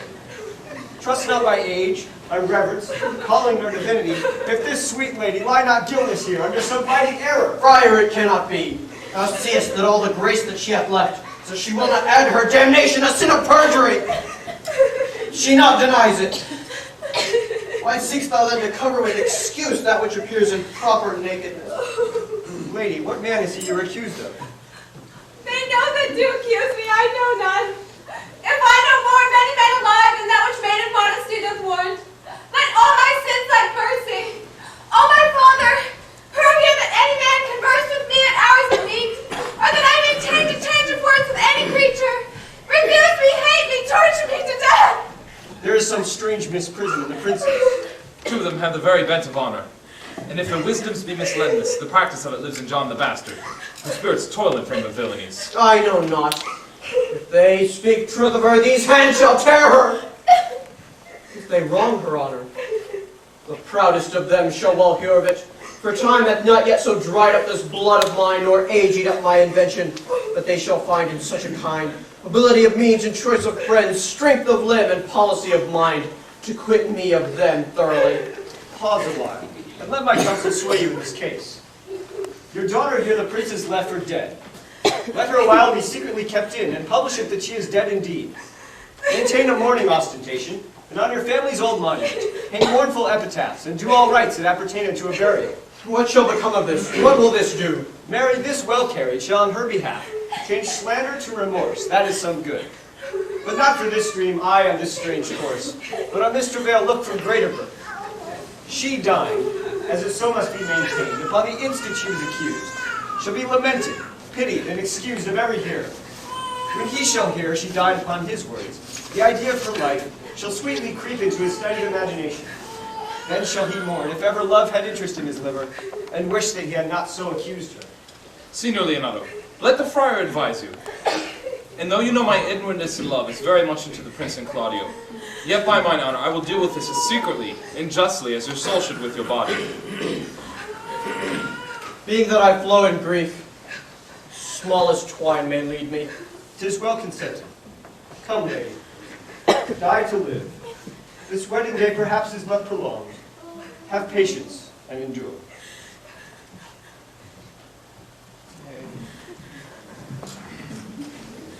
Lady Beatrice, have you wept all this while? Yea, and I will weep a while longer. I would not desire that. You have no reason. I do it freely. Surely I do believe your fair cousin is wronged. And how much might the man deserve of me that would frighten her? Is there any way to show such friendship? A very even way, but no such friend. May a man do it? It is a man's office, but not yours. I do love nothing in the world so well as you. It's not that strange.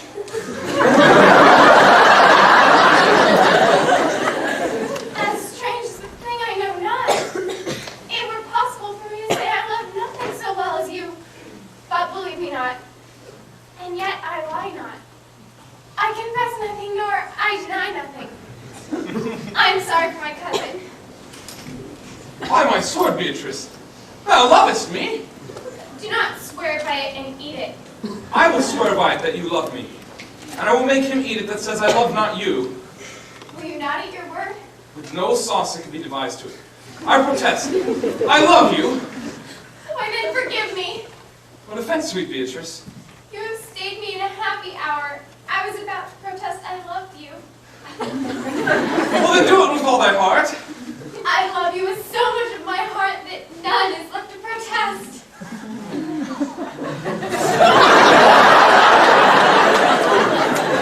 Come, make me do anything for you. Kill Claudio. Ha! Not for the wide world. You only to deny it. Farewell. Tarry, sweet Beatrice. I am gone though I am here. There is no love in you. Nay, I pray you let me go. Hear me, Beatrice. In faith, I will go. We'll be friends first. You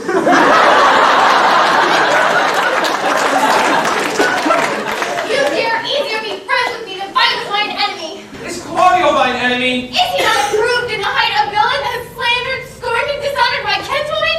Oh, that I were a man! What? Bear her in hand until they come to take hands, and then with public accusation, uncover slander, unmitigated rancor? Oh, that I were a man! I would eat his heart in the marketplace! Hear me, Beatrice.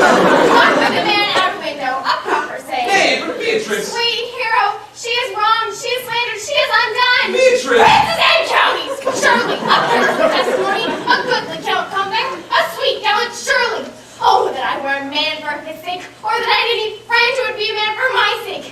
But manhood is melted into curtsies, valor into compliment, and manner only turned into tongue, and trim ones too. He is now as valiant as Hercules that only tells a lie and swears it. I cannot be a man with wishing. Therefore, I will die a woman with breathing. Tarry, Beatrice. By this hand, I love you. Use it for my love some other way than swearing by it. Think you in your soul Count Claudio hath wronged Hero? Yea, as sure as I have a thought or soul. Enough. I am engaged. I will challenge him. I will kiss your hand, and so I leave you. By this hand, Claudio shall render me a dear account. As you hear of me, so think of me. Go, come for your cousin. I must say she is dead, and so farewell.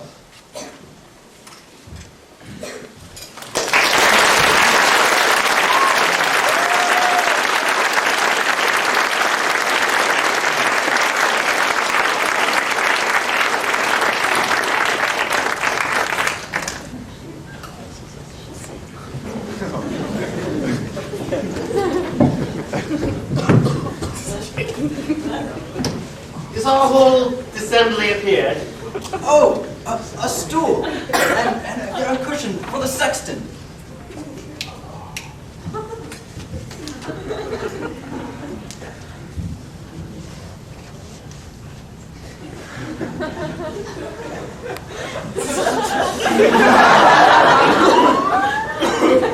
Which be the malefactors? Marry, that am I, and my brother. Nay, that's certain. We have the exhibition to examine. But what shall the offenders that are to be examined? Let them come before Master Constable. Yea, marry, let them come before me. What is your name, friend? Braccio.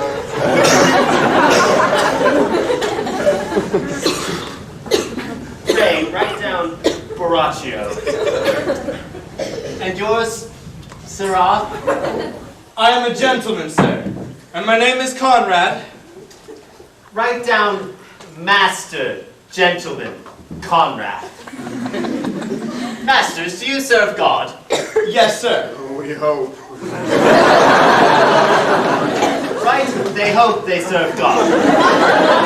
And write God first, for God defend, but God should go before such villains. Masters, it is proved already you are little better than false knaves, and will go near to be thought so shortly. How answer you for yourselves? Marry, sir, we say we are none. A marvelous witty fellow, I assure you, but I will go about with him. Come you hither, Sirrah, a word in your ear. Sir, I say to you, it is thought you are false knaves. Sir, I say to you we are none. Stand aside.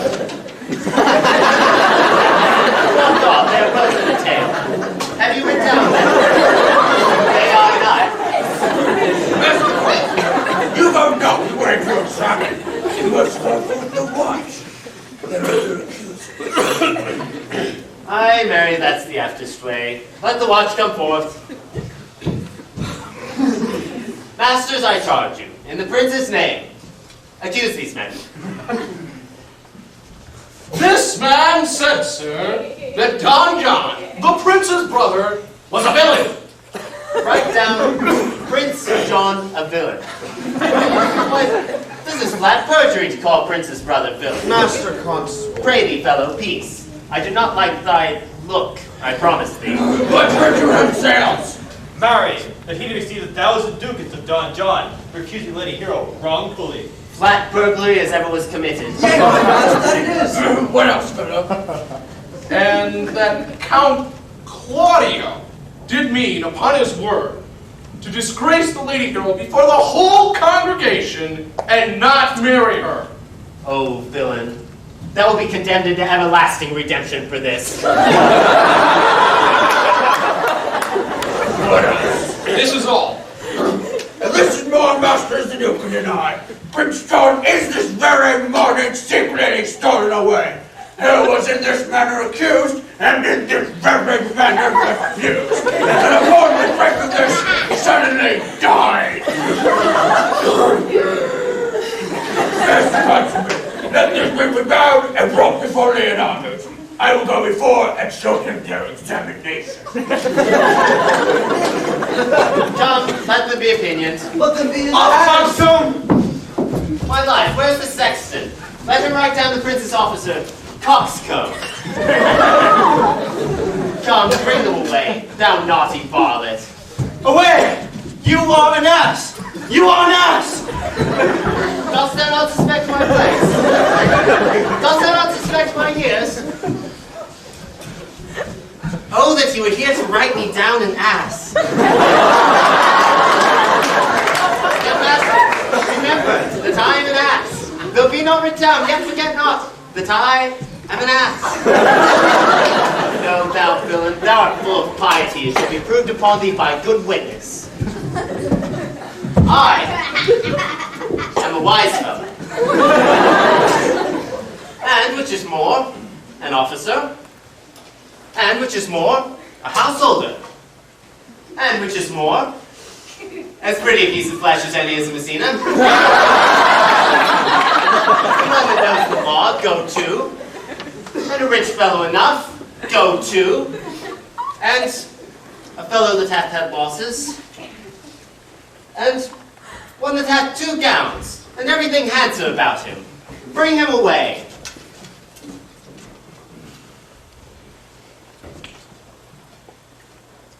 Oh, that I had been writ down an ass!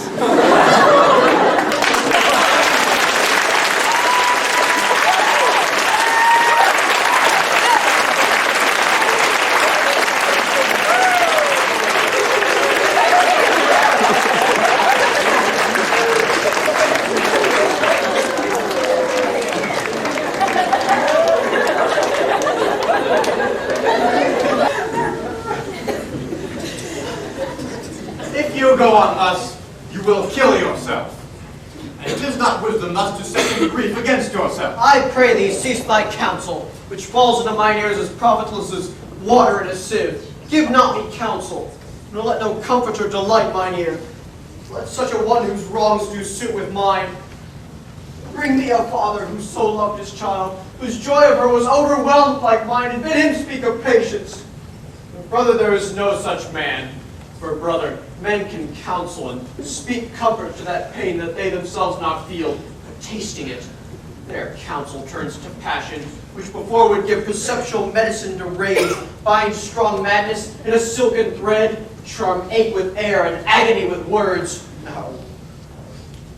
'Tis all men's office to speak patience to those that rig under the load of sorrow, but no man's virtue nor sufficiency to be so moral when he shall endure the like himself. Therefore give me no counsel. My griefs cry louder than advertisement. Therein do men from children nothing differ. I pray thee, peace! I will be flesh and blood. For there was never yet philosopher who could endure the toothache patiently. However, they have writ the style of the gods and made a push of chance and sufferance. Yet bend not all the harm upon thyself. Make those that do offend you suffer too. Here thou speak'st reason. Nay, I will do it. My soul doth tell me Hero is belied. That shall Claudio know. So shall the prince and all of them that thus dishonor her. Comes the prince and Claudio hastily. Good Ian, good Ian. Good day to you both. Hear you, my lord? We have some haste, Leonato. Some haste, my lord? Well then, fare ye well, my lord. Are you so hasty then? Well, all is one. Nay, do not quarrel with us, old man. If he could right himself with quarreling, some of us would lie low. Who wrongs him? Thou, Claudio, thou dissembler, thou. Nay, never lay thy hand upon thy sword, I fear thee not. Marry, beshrew my hand if it should give thy age such cause of fear. In faith, my hand meant nothing to my sword. Tush, tush, man, never leer and jest at me. I speak not like a dotard nor a fool, who under privilege of age to brag, what I have done being young, or what would do were I not old. No, Claudio, to thy head, that thou hast so wronged mine innocent child and me, that I am forced to lay my reverence by, and with gray hairs and bruises many days, to challenge thee to a trial of a man. I say thou hast destroyed mine innocent child. Thy slander hath gone through and through her heart, and she lies now in a tomb of her ancestors, in a tomb where scandal never slept, save this of hers, framed by thy villainy. My villainy? Thine, Claudio, thine, I say. You say not right, old man. I'll prove it on his body if he dare, despite his nice fence, and his active practice, his May of youth, and his bloom of lustihood. I will not have to do with you. Canst thou so daff me? Thou hast killed my child. If thou kill'st me, boy, thou shalt kill a man. He shall kill two of us, and men indeed. But that's no matter. Let him kill one first. Win me and wear me. Let him answer me. Come, follow me, boy. Come, sir boy, come follow me. Sir boy, I'll lift you from your pointing fence. Nay, as I am a gentleman, I will. Brother, content yourself. I love my niece, and she is dead. Slandered to death by villains that dare as well answer a man indeed as I dare take a serpent by the tongue. Boys, apes, braggarts, jacks, milksops. Brother Anthony. All due content. What, man? I know them, yea, and what they weigh even to the utmost scruple. Scrambling, outfacing, fashion-monging boys that lie and cog and flout, deprave and slander, go antically, show outward hideousness, and speak off half a dozen dangerous words, how they might hurt their enemies if they durst. And this is all. But brother Antony, come. Tis no matter. Do not you meddle. Let me deal in this. Gentlemen both, we will not wait your patience. My heart is sorry for your daughter's death, but on my honor, she was charged with nothing but what was true, and very full of proof. my lord, my lord. I will not hear you. No, come away, brother. I will be heard. And shall, or some of us will smart for it. See, here comes the man we went to seek. What news, senor? Very well. Good day. Welcome, Signor. You are almost come to part almost a fray. We would like to have had our two noses snapped off by two old men without teeth. Leonato and his brother. What thinkest thou? Had we fought, I doubt we should have been too young for them. In a false quarrel there is no true valor. I came to seek you both. We have been up and down to seek thee, for we are high-proof melancholy, and would fain have it beaten away. Wilt thou use thy wit? It is in my scabbard. Shall I draw it? Dost thou wear thy wit by thy side? Never any did so, though very many have been beside their wits. I will bid you draw, as we do the minstrels. Draw to pleasure us. As I am an honest man. He looks pale. Art thou sick or angry? What courage, man! What though care kill the cat, thou hast metal enough in thee to kill care. So meet your wit in the career. And you charge it against me, I pray you. Choose another subject. Nay then, give him another staff. This last was broke cross. By this light, he changes more and more. I think he be angry indeed. If he be, he knows how to turn his dick. Shall I speak a word in your ear? God bless me from a challenge. You are a villain. I jest not. I will make it good how you dare, with what you dare, and when you dare. Do me right, or I will protest your cowardice. You have killed a sweet young lady, and her death shall fall heavy on you. Let me hear from you. Well, I will meet you, so I may have a good cheer. What? A feast? A feast? Yet bid me to a calf set and a capon, which if I do not carve most curiously, save my knife's knots. Why not get a woodcock too? Sir, your wit ambles well. It goes easily. I'll tell thee how Beatrice praised thy wit the other day. I said thou hadst a fine wit. True, says she, a fine little one. No, said I, a great wit. Right, says she, a great gross one. Nay, says I, a good wit. Just, says she, it hurts nobody. Thus did she an hour together, trans-shake thy particular virtues. Yet at last she concluded, with a sigh, thou wast the properest man in Italy. For the which she wept heartily, and said she cared not. Yea, that she did. And yet for all that, and she did not hate him deadly, she would love him dearly. The old man's daughter told us all. All. And moreover, God saw him when he was hid in the garden. But when shall we see the savage bull's horns on the sensible Benedict's head? Yea, and text underneath, here dwells Benedict, the married man. Fare you well, boy. You know my mind. I will leave you now to your gossip-like humor. You break just as braggarts do their blades, which, God be thanked, hurt not. My lord, for your many courtesies, I thank you. I must discontinue your company. Your brother the bastard is fled from Messina. You have among you killed a sweet and innocent lady, and her death shall fall heavy on you. As for my lord Lackabeard there, he and I shall meet. Till then, peace be with him. He is in earnest. In most profound earnest, and I'll warrant you for the love of Beatrice. And hath challenged thee. Most sincerely. What a pretty thing man is when he goes in his doublet and hose and leaves off his wit. But soft you, let me be. Pluck up my heart and be sad. Did he not say my brother was fled? Come you, sir, and justice cannot tame you. She shall ne'er weigh more reasons in her balance. Nay, you be a cursing hypocrite once, you must be looked to. How now? Two of my brother's men bound.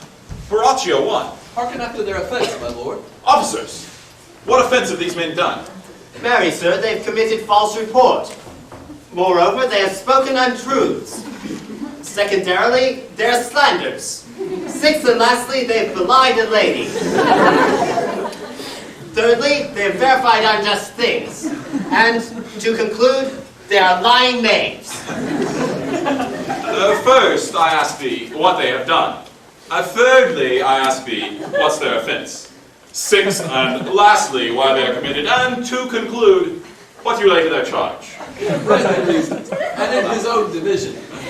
By my troth, there's one leading well suited. Who have you offended, masters, that you are thus bound to your answer? This learned constable is too cunning to be understood. What's your offense? Sweet prince, let me go no further to mine answer. Do you hear me, and let this count kill me? I have deceived even your very eyes. What your wisdoms could not discover, these shallow fools have brought to light. Who in the night have heard me confessing to this man how Don John, your brother, incensed me to slander the Lady Hero. How you were brought into the orchard and saw me court Margaret in Hero's garments. How you disgraced her when you should have married her. My villainy they have upon record, which I had rather seal with my death than repeat over to my shame. This lady is dead, upon mine and my master's false accusations. And briefly, I desire nothing but the reward of a villain. It's not this speech like iron through your blood? I had drunk poison whilst he uttered it. Did my brother set thee onto this? Yea, and pay me richly for the practice of it. He is composed and framed of treachery. And fled he is upon this villainy. Sweet hero, now thy image doth appear in a rare semblance that I loved at first. Come, bring them away. By this time our sexton hath reformed Signor Leonato of the matter. And masters, do not forget to specify, when time and place shall serve, that I'm an ass. Here comes Master Signor Leonato, and the sexton too. Which of these is the villain? Let me see his eyes, and when I note another man like him, I may avoid him. Which of these is he? No longer look on me. Art thou the slave who with thy breath hast killed mine innocent child? Even I alone. No, not so, villain, thou beliest thyself. Here stand a pair of honorable men. A third is fled that had a hand in it. I thank you, princes, for my daughter's death. Record it with your high and worthy deeds. 'Twas bravely done, if you bethink you of it. I know not how to pray your patience, yet I must speak. Choose your revenge yourself. Impose me to whatever penance your revenge can lay upon my sin. Yet sin not I, but in mistaking. By my soul, nor I. And yet, to satisfy this good old man, I would bend under any heavy weight that he'll enjoin me to. I cannot bid you bid my daughter live. That were impossible. But I pray you both, possess the people in Messina here how innocent she died, and if your love can labor aught in sad invention, hang her an epitaph upon her tomb, and sing it to her bones. Sing it tonight. Tomorrow come you to my house. And since you could not be my son-in-law, be yet my nephew. My brother hath a daughter, almost the copy of the child that's dead.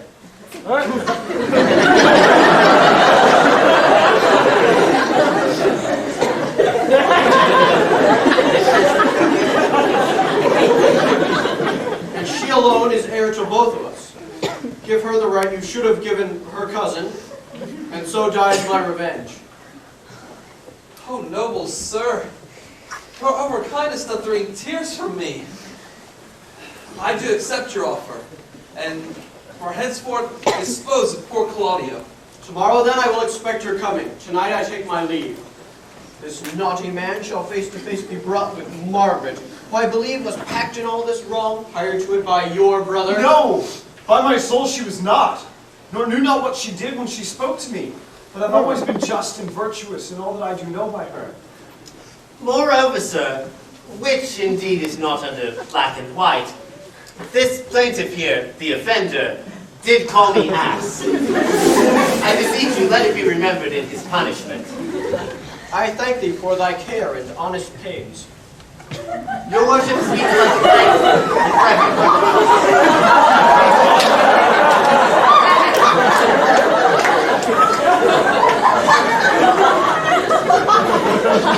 Here's for thy pains. God save the foundation. I discharge thee of the prisoner, and I thank thee. I leave an errant knave with your worship, which I beseech your worship to correct for the example of others. God keep your worship. I wish your worship well. God restore you to health. I humbly give you leave to depart. And if a merry meeting may be wished, why, God prohibit it.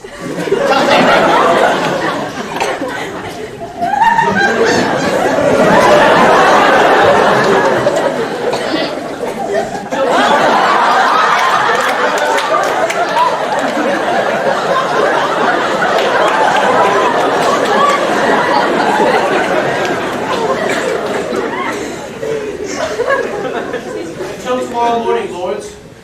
Farewell. Farewell, my lord. We look for you tomorrow. We will not fail.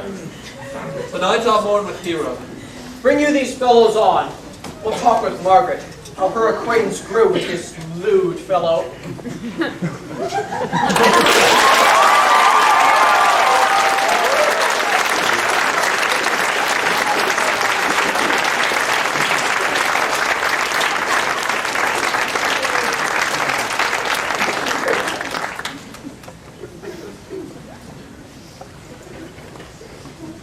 Pray thee, sweet mistress Margaret, call Beatrice for me.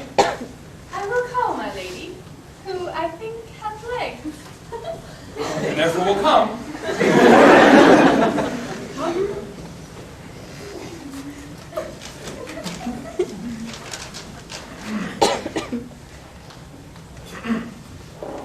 The God of love that sits above and knows me, how pitifully I deserve. I and loving. Leander, the good swimmer. Troilus, the first employer of panders, and a whole book full of these quondam carpet-mongers, whose names yet run evenly on a smooth road of blank verse. Why, they were never so truly turned over and over as my poor self in love. Mary, I cannot show it in rhyme. I have tried. I can find out no rhyme for lady, but baby, an innocent rhyme. For scorn, horn, a hard rhyme. For school, fool, a babbling rhyme. Very ominous endings. I was not born under a rhyming planet. Or I cannot woo in festival terms. Oh, sweet Beatrice, wouldst thou come when I called thee? Yea, Signor, and depart when you bid me. Oh, stay but till then. Then is spoken very well.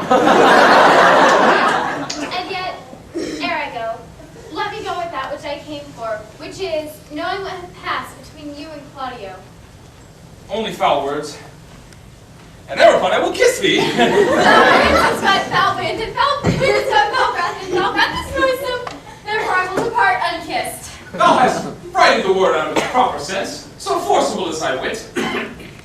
But I must tell thee plainly, Claudio undergoes my challenge, and I must hear from him shortly, or I will subscribe him a coward. And now tell me, for which of my bad parts didst thou first fall in love with me?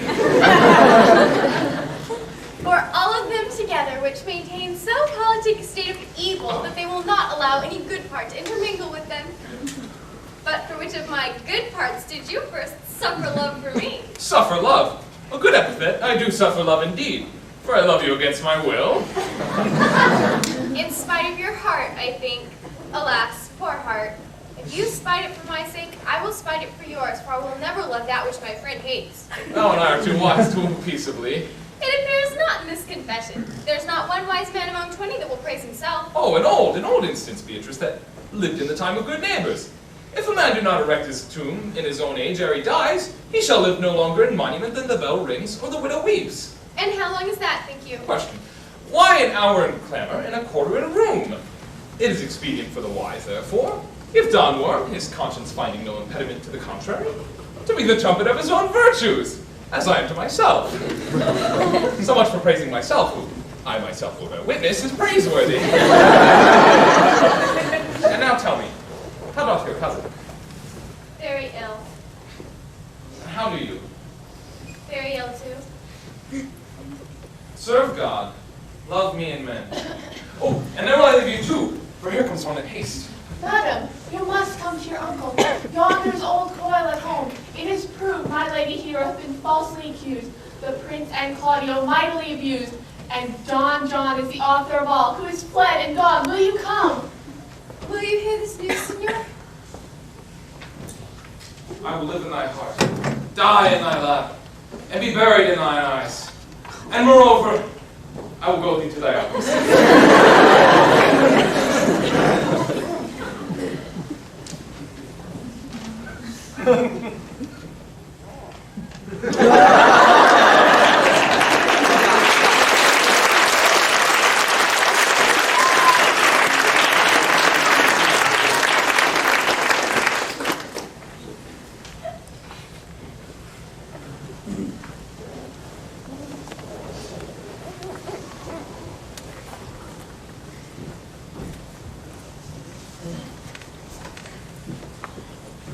Is this the monument of Alianello? It is, my lord.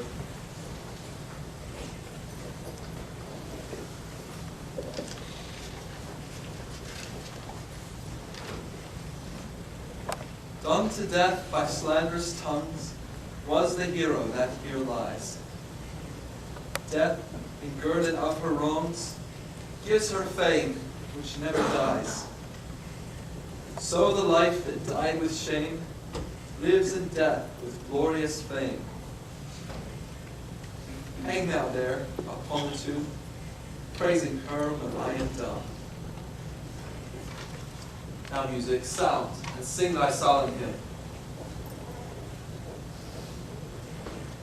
Pardon, goddess of the night, those that slew thy virgin night.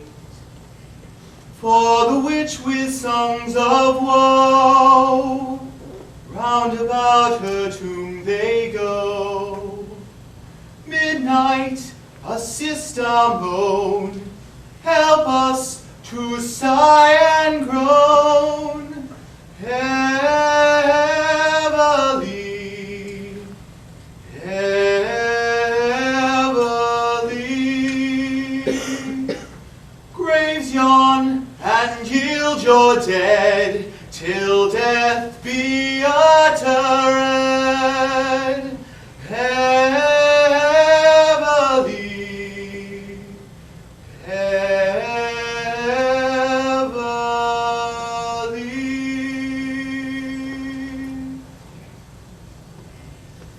Now, unto thy bones good night. Yearly will I do this right. Good morrow, masters. We'll put our torch now out.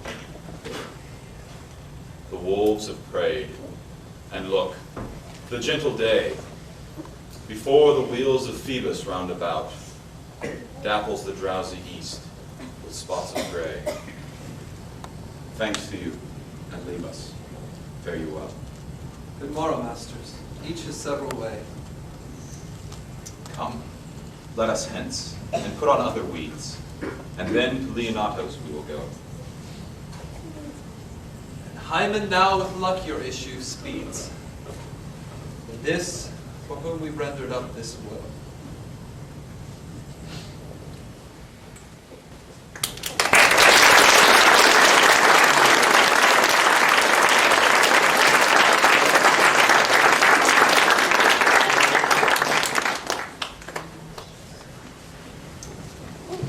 Did I not tell you she was innocent? So are the Prince and Claudio, who accused her on the error you heard debated. But Margaret was in some fault for this, although against her will, as it appears in the true course of all the question. Well, I am glad that all things sort so well. And so am I, else being by faith enforced to call you and Claudio to a reckoning for it. Daughter, and you gentlewomen all, withdraw into a chamber by yourselves, and when I send for you, come hither masked. Prince and Claudio promised by this hour to visit me. You know your office, brother. You must be father to your brother's daughter and giver to young Claudio. And this will I do. With confirmed countenance. Friar, I must entreat your pains, I think. To do what, signor? To bind me, or undo me, one of them. Signor Leonardo, truth it is, good signor, your niece regards me with an eye of favor. That I my daughter lent her, 'tis most true. And I do with an eye of love requite her. The sight whereof I think you had from me, the Prince, and Claudio. But what's your will? Your answer, sir, is enigmatical. But for my will is that your goodwill should be with ours. This day to be conjoined in a state of honorable marriage. My heart is with your liking, and my help. Here comes the Prince and Claudio. Good morrow to this fair assembly. Good morrow, Prince. Good morrow, Claudio. We here attend you. Are you yet determined to marry with my brother's daughter? Aye, I'll hold my mind. Call her forth, brother. Here's the friar. Ready? Good morrow, Benedict. Why, what's the matter, that you have such a February face, so full of frost, of storm, of cloudiness? I think he thinks upon the savage bull.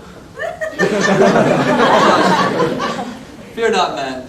We'll tip thy horns with gold, and all Europa shall rejoice at thee, as once Europa did at lusty Jove, when he would play the noble beast in love. Bull Jove, sir, had an amiable low, and one such strange bull leaped your father's cow, and got a calf out of the same noble feet. Much like to you, for you have just as bleed. For this I owe you. Here comes other reckonings. Which is the lady I must seize upon? This same is she, and I do give you her. Why then she's mine. Sweet, let me see your face. No, that shall you not. You take her hand before this friar and swear to marry her. Give me your hand. Before this holy friar, I am your husband, if you like of me. And when I lived, I was your other wife. And when you loved, you were my other husband. Another hero? Nothing certain. One hero died defiled, but I do live. And surely as I live, I am a maid. The former hero that is dead. She died, my lord, but whiles her slander lived. All this amazement cannot qualify when after that the holy rites are ended. I'll tell thee largely of fair hero's death. Meantime, let wonder seem familiar, and to the chapel let us presently. Soft and fair, friar. Which is Beatrice? I answer to that name. What is your will? Do not you love me? Why, no. No more than reason. Why then? Your uncle, the prince, and Claudio have been deceived. They swore you did. Do not you love me? Troth no. No more than reason.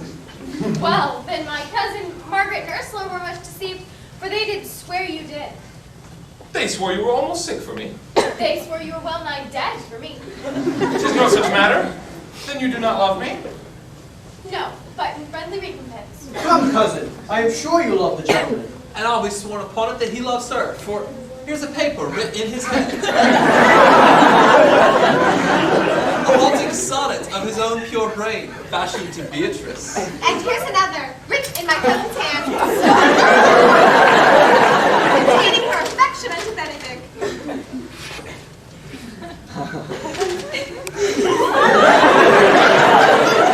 A miracle! Here's our hand against our hearts. Come, I'll have thee, but by this light, I take thee for pity. I would not deny you, but by this good day I yield upon great persuasion, and partly to save your life, for I was told you were in consumption. Peace! I will stop your mouth. How dost thou, Benedict, the married man? I'll tell thee what, prince. A college of wit crackers cannot flout me out of my good humor. Dost thou think I care for a satire or an epigram? No. If a man shall be beaten with brains, I shall wear nothing handsome about it. In brief, since I do purpose to marry, I shall think of nothing to any purpose that can be said against it. And therefore never flout me for things I have said against it, for man is a giddy thing, and this is my conclusion. For thy part, Claudio, I think to have beaten thee. But in that thou art like to be my kinsman, live unbruised and love my cousin. For my part, I had well hoped that thou wouldst have denied Beatrice, that I might have cudgelled thee out of thy single life to make thee a double dealer, which out of question thou wilt be if my cousin do not look exceedingly narrowly to thee. Come, we are friends! Let's have a dance ere we are married, that we may lighten our hearts and our wives' heels. We'll have dancing afterwards. Oh, first of my word, therefore play music. Prince, thou art sad. Get thee a wife, get thee a wife! My lord, your brother John is taken in flight and brought with our men back to Messina. Well, think not on him till tomorrow. I'll devise thee brave punishments for him. Strike up, pipers.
really enjoyed doing this for several months, and they have put a lot of work and a lot of effort into it. We're very proud of them. So I'd like to just present them with some tokens of our referral action.